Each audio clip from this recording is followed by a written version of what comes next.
We're making Keto Hunger Buster coffee. Let's go!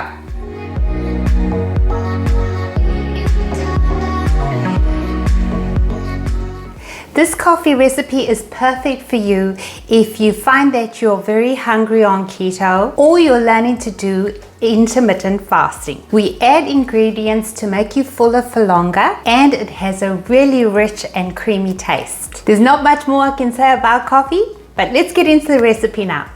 Add a cup's worth of coffee to either a NutriBullet container or a container that will fit an immersion blender. Then 2 scoops of unflavored protein powder or a flavor that will go well with your coffee. Then 1 teaspoon of chia seeds and 1 teaspoon of hemp seeds.